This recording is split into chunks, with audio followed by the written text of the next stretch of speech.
The Way of the Woods. Many years ago, deep in the North Woods, lived a great bear named Paw Paw. He was the strongest and bravest bear, alive and respected by all the forest creatures. One day, all the animals gathered together to discuss some changes in the woods. A new animal that walked on two legs and was covered in strange fur was making its home nearby. They needed a leader and could think of no one better than Paw Paw. They all marched to Paw Paw's cave and asked if he would be the king of the forest. Paw Paw was thrilled, and even though he didn't know what being king was all about, he gladly accepted. Paw Paw then said, "I will need some helpers, and I want Crowley Crow and Willard Weasel to be my advisors." Well, Crowley and Willard were honored and both agreed to work with King Paw Paw.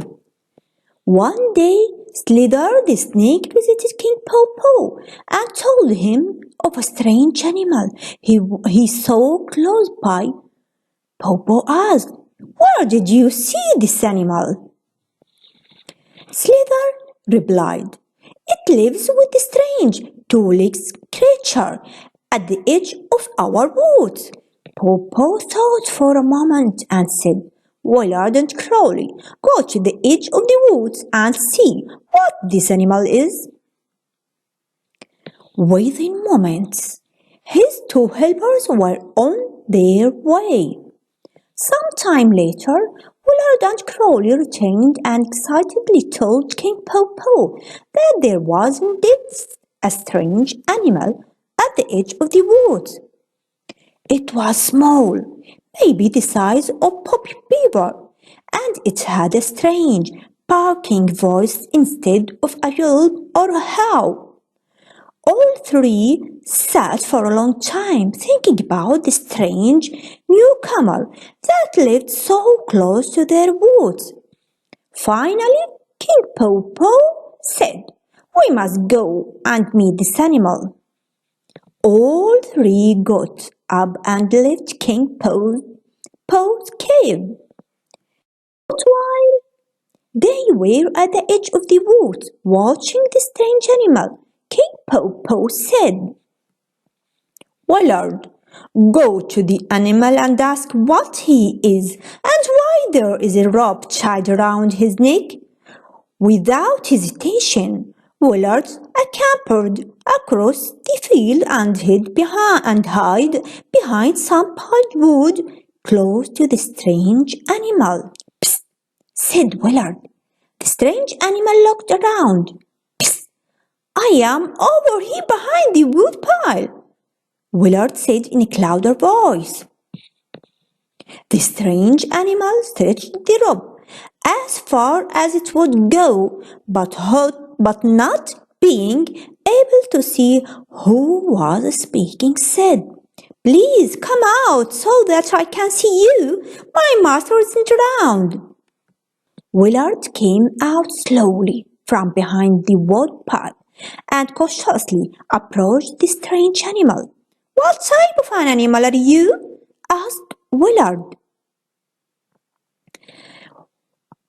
"I am a dog, and my name is Dillard," he replied. "And what are you?" he then asked.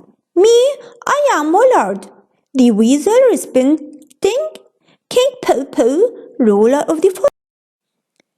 "Why are you bound to that stake in the ground?" asked Willard. "My master keeps me tied so I cannot go into the woods," replied Dillard. "No animal should be tied," Willard shouted. "I shall bite through the rope to set you free. You can then come into the woods and live with me." In one In one mighty bite, Willard set Dillard free.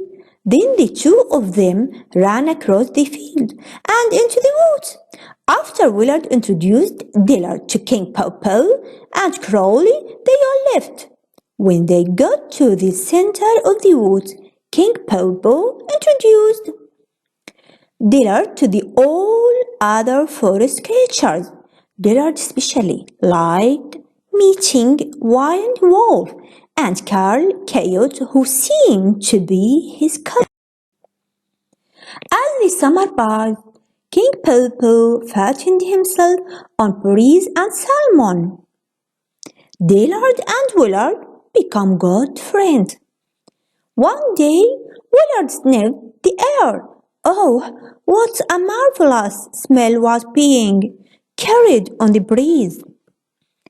Chicken eggs? Fresh chicken eggs? Willard thought to himself, I must find them and have a snake. In seconds he was off running through the woods and following his nose to his favorite treat. His nose led him to the strange creature's house, where he had first met Dillard.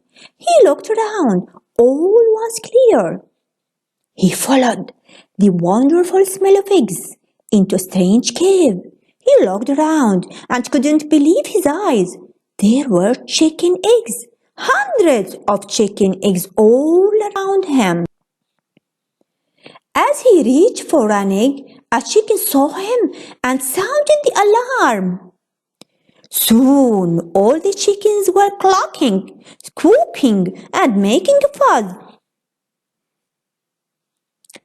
Then he heard something behind him. As he turned, he saw the strange creature that lived there.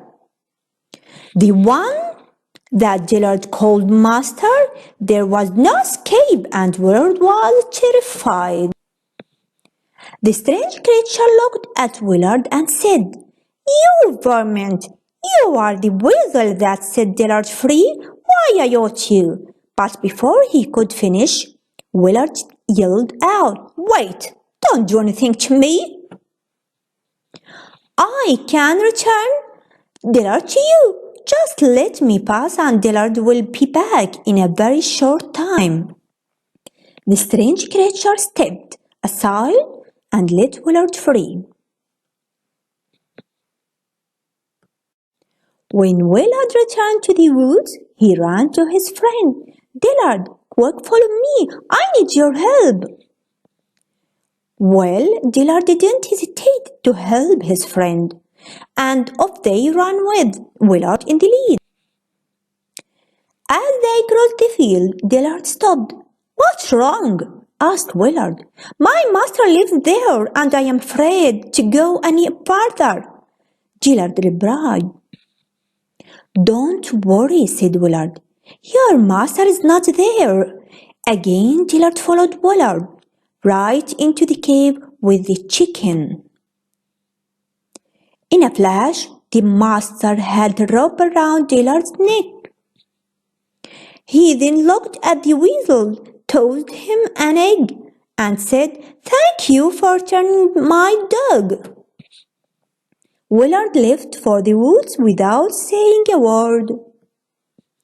Dillard remained with the farmer, making sure no weasel or any other varmint ever bothered his livestock. Nice to meet you. Goodbye.